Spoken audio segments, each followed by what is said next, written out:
Donnie and Dolly. The team is supported by ableauctions.ca. Closing your business? We can help. Thursday, and all of our guests today, including John Shannon, standing by, brought to you by the Vancouver Giants, celebrating anniversary 25. Saturday, Y2K night at the LEC as the Giants take on Everett. Dress up in your best early 2000s style and enjoy throwback hits during... Was there style in the early 2000s? I don't remember. And enjoy throwback hits during the game. Puck drop There at was, 7. but neither of you had it. Oh, and you did. Come on. Early 2000s, I'm like 10 years old. What would be style in the 2000s? You know what? FUBU would be one. Remember FUBU? Oh, yeah. The other one, we were talking about this recently. Remember those sweatpants? You guys might not remember. The juicy sweatpants with juicy on the butt? What are you talking about? Juicy sweatpants. That's bedazzled. Like you compare that to, you know what? Affliction T-shirts. Yeah, that would be like True Religion jeans. Yeah. That's like early 2000s. See, I'm hip. I'm with it. But you can't compare early 2000s to 70s and 80s. Oh, we grew up with rugby 60s. pants and boat shoes. Are you kidding me? You remember boat shoes, right? Were those Vaguely. like, were those like That's the, 80s. And That's rugby 80s. pants. Rugby pants. Were those in like the really 80s. white leather shoes? Are those boat shoes? No, I No, don't think so. what They are you were- talking about? I don't remember boat shoes as being that big. They were big in the 80s. I'm telling you right now. Get John Everyone had a Shannon- boat shoe on. Just one. Also, don't forget to get your tickets for the annual Teddy Bear Toss game Saturday, December 13th against Victoria. Visit VancouverGiants.com for details and ticket info. When you think of 2000 style, you think of John Shannon from the 100% Hockey Podcast, 100% Canucks. You got to be good today, John, because you're following Michael Bublé. Just so you know. Well, like a typical Bublé concert, it's the first act is, leading up to the better act. there you go. So, Michael is just my lead-in guy. That's great. I appreciate that. Yeah, I don't know if you've seen him live, but he's just spectacular. Oh, he's spectacular. He's spectacular. Yeah. All right, Canucks over the Ducks 5-4. We talked a lot about the Canucks today in the first hour, but let's focus on the Ducks. I know they lost, but man, they are impressive offensively. Fast, young, wide open, aggressive, successful other than last night. But John, is that style sustainable? Is it going to get them far come crunch time? Well, I think it's still a work in progress for Pat Verbeek and Joel Quenneville. Remember, this really is the first year in a long time that the Ducks have been relevant. Mm-hmm. And so is it sustainable right now? Probably not.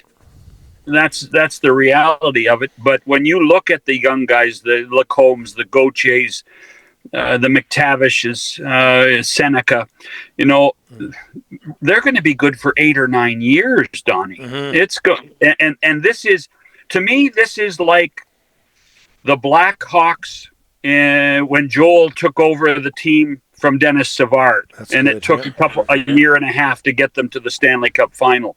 This is comparable to, in many ways, and I don't want people all over me, this is comparable to the Oilers in 81. And now there's no Gretzky on this team, but when you look at the growth of all of those kids at the same time in 80 and 81 for Edmonton, and they dominated for the rest of the decade, I can see that happening. And listen, they've done an amazing job of getting guys under contract for long term. They're going to have $30 million of cap space next year. $30 million. So not only can they re-sign some of their younger guys, like Gauthier is going to need a new contract, but they can go get more free agents. And so Pat Verbeek has built a foundation. They've had really patient ownership by Henry Samueli, and they are pointed in the right direction in so many different levels. John, the Canucks were central for the hockey world on Tuesday when word spread that they sent that memo out. What did you think of the memo, and what do you think it means? By the way, Rick Dollywall stole the show in Toronto. People are still talking about Rick Dollywall's appearance on Real Kipper and Bourne. People are raving. There's going to be offers coming for Dollawall to move to the East. Taylor's had a million offers to go to Toronto. No, that was 20 years ago. Yeah, you have rekindled all those offers, Rick. You stole the show. I will never leave beloved Vancouver. Sportsnet, so I know, but I'm just saying that people are still talking about that appearance you had. It was epic. Now, to answer your question, the memo in the end wasn't as drastic or dramatic as people, I don't think, made it out to be. When you talk about all the caveats that Patrick and Jim have put in place, yes, veterans, okay, so that's a certain group of guys. Unrestricted free agents, oh, that's another group of guys. Really, what are we talking about? 4 or 5 guys? Yeah. And then the other aspect of it is that I think it was really quite intentional for all this news to get out. A little bit of saber rattling never hurts a team every once in a while to tell them that they're not that secure. And I think we saw a little bit of that last night in Anaheim with some of the young guys scoring and even a guy like Evander Kane putting the puck in the net. Yeah, absolutely.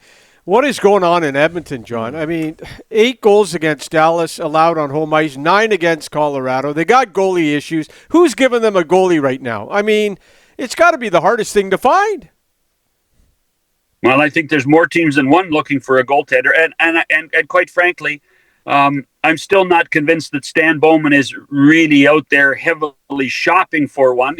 He's probably made some phone calls, but when you look at what has gone on in Edmonton, Pickard and Skinner are not alone in their lack of quality play. Their defense has not been very good. The forwards have not been very good. Everybody's admitted that goaltending is a team issue. They've got a lot more than just to worry about goaltending in Edmonton at this point, and that's going to be the real challenge. It will be fascinating. They've got a couple of days off after that Dallas debacle, which it got over-amplified because it was the only game in hockey that night. Yes. They've got a couple of days off before they play Seattle on Saturday. You can only hope, if you're an Oiler fan, that you see a better team on Saturday night and you see a team more committed, because right now that's the challenge. They don't look that committed, and that's more than goaltending. John, you had Lou Lamoriello on 100% Hockey recently. He's 83 years old, Hall of Famer, former Devils, Leafs, Islanders boss. What is he up to now, and how did he come across? Well, first of all, it was the most relaxed and glib I've ever heard Lou in my time of knowing him, and I met him in 1987. He admits that he actually sleeps better at night now. He's still within the Islander organization, basically being a senior advisor to the owner, Scott Malkin, who lives in England. And so he'll go to the Board of Governors meetings. He'll liaise with the commissioner and everything that Gary does. It's a sweet deal for Lou, who deserves a sweet deal because of the stability that he brought to the Islander organization that was in complete, utter disarray before he got there. And so from that point, this is the golden handshake. Look after a Hall of Famer. Look after somebody who has been good not only for the Devils, Maple Leafs, and Islanders, but good for the game of hockey. How do you get those senior advisor jobs or consultant jobs, John? Yeah, Can you help me out with that? It's something the three of us would never know what to do, is that you don't piss people off. Okay. Oh, yeah. Well. So that ship has sailed. By the way, on that list, we're on that list that, that we tend to do that to people, so we're never getting one of those. All right. Okay. RSPs it is. All right. Thanks for this, John. Next week. And happy Thanksgiving to all our Americans watching. We know they're big online watching Czech. Absolutely. We do have people in Washington State. And by the way, excellent job coming after Michael Bublé. Only you could do that. Only one guy.